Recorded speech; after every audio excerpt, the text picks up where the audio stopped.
If you struggle with shyness or social anxiety, check out our free No BS training course with actual useful advice you can do from home. None of that just get out there nonsense. The link is in the description below. For now, let's get to today's question.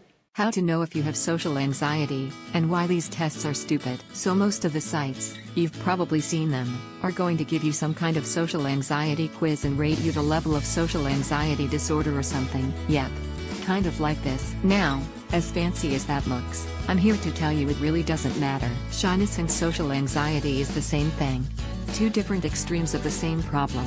If you have an issue being social and talking to people, be it strangers, groups or even people you know, then you have a problem with some level of social anxiety. Everyone deals with it at different levels, and it's not a set number like this nice neat chart above would have you believe, but a constantly sliding scale which changes constantly. And it really doesn't matter where you are on that scale. If you're struggling to talk to people, if you feel lonely, then you're dealing with social anxiety to at least some extent. So how do you know if you have social anxiety or shyness? If you struggle at talking to strangers, you might struggle at talking to the opposite sex, struggling to keep eye contact or keeping a conversation going, making excuses to get out of social events or even going out. But here's the thing.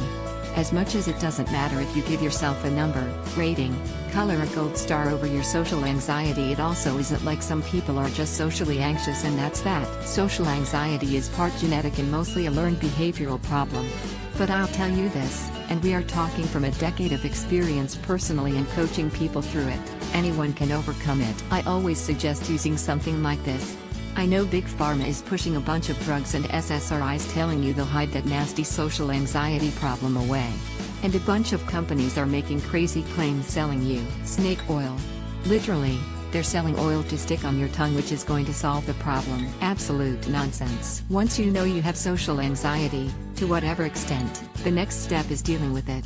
And that doesn't mean buying some magic pill which doesn't fix the problem, it means retraining the problem out of your brain. Unlearning a learned behavioral problem, see here, isn't as easy as swallowing a pill, but it's not as hard as it sounds, and the difference is it'll actually get results.